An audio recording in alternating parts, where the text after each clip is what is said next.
Care Bear here to share with you the Bright Side Scarf by Lori B. This is a free pattern that I have actually made before and decided to do it again because I thought it was going to be brilliant with this particular yarn. I am presently in a make-along with Susie and Linda from Yarn Over With Us, and they worked together with Swan City Yarns to create this yarn that is specific to them. Susie's favorite color is the beautiful red that you're seeing in there. It's actually the color of her glasses. And the turquoise color that you are seeing is Linda's favorite. So Swan City combined those two to create this beautiful yarn. And this is the yarn that we're all using through the MAL. Some people are crocheting, some are knitting, some are using this multicolored Yarn Over With Us yarn, and some are using the single turquoise color or the single red color, or combining various colors from both Susie and Linda. As well, Swan City has created this yarn in all different beautiful bases of yarn. And so I chose to go with the multicolored yarn because I wanted to honor the friendship and the union of those two. I love watching their podcast and decided I would join them in this make-along. And so I ordered the trusty sock yarn, which is 75% merino and 25% nylon.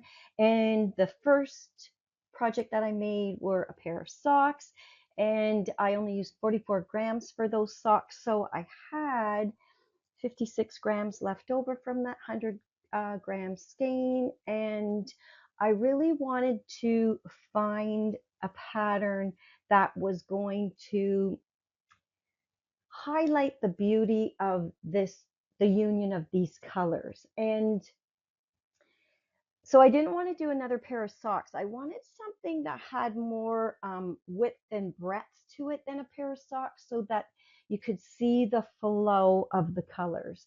And I also wanted to use a pattern that had a little bit of texture, not too much because the yarn already is quite busy, but I wanted it to accentuate the white initially because there is a lot of white in this yarn.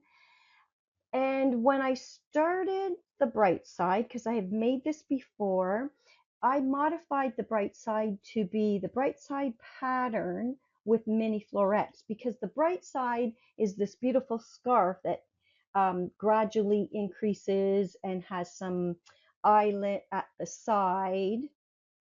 There, I'll just show you because it increases there with that beautiful edging.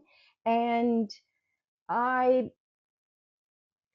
with the bright side, this is the shape of the actual scarf, but they don't do these mini florets. What they do in the bright side is it's used for yarn that is for pooling.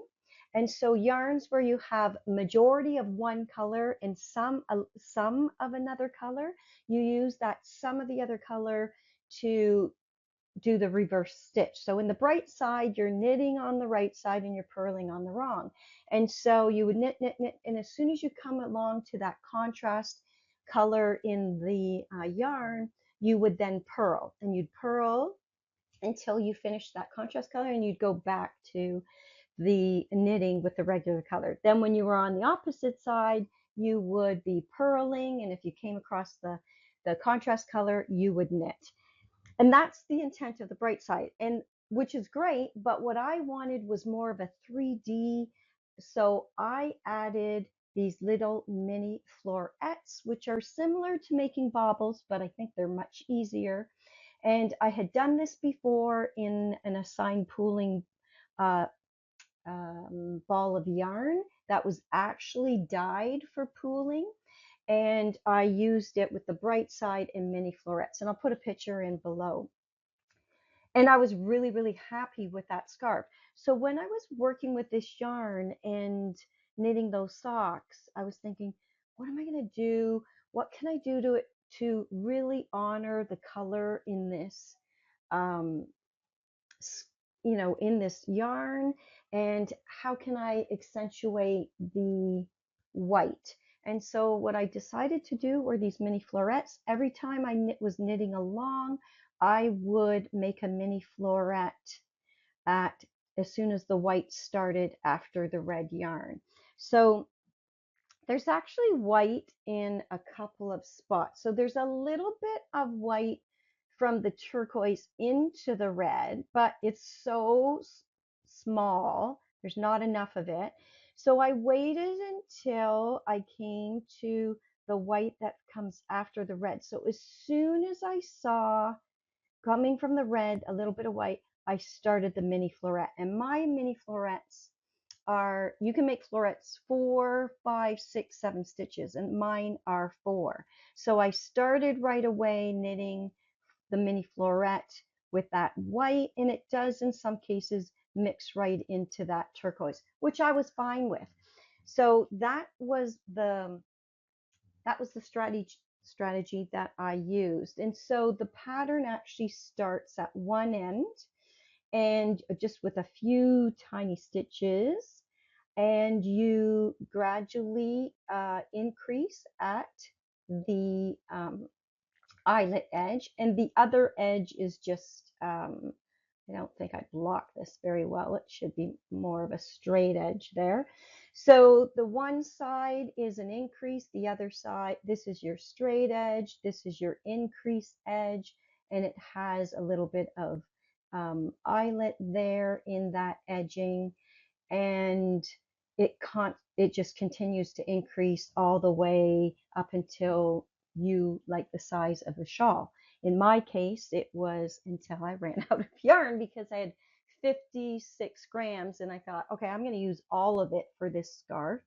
And they tell you to stop when you have 10 yards left, and that's what I did. But just as I was going, as I came across, whether it was on the right side or the wrong side, I would begin that mini floret. And there you can see those little flowers. I'm just going to hold one up really, really closely so that you can see it there. But they're quite beautiful. I find them easier to make than baubles. And I'm going to put the link in down below so that you can follow the video, but it's really quite simple to do, and dependent on your yarn and how much, how long your contrast in color is, your mini floret can vary in size by number of stitches. So what a lot of people do is they create a swatch or a test to see, um, you know, how long or how many stitches they want their mini floret to be, dependent on the contrast color within your yarn. So that's what I did for this. It's a little bit of a yarn pooling technique, and I just kept knitting right up until I got to the very top and had approximately 10 yards left, and I followed the instruction where you yarn over, knit two together all the way across the top so that that top edge matches that one edge where you were making that little bit of lace. And then they tell you to split to the back side and to purl a special way and to cast off. I didn't do that. I just purled right across the back side, and then I did that cast off technique with as a knit technique. It's kind of like a chain knit, and I did that on the knit side. And I used up all of the yarn except for this little bitty bit that I have left. So yeah, I am happy with this.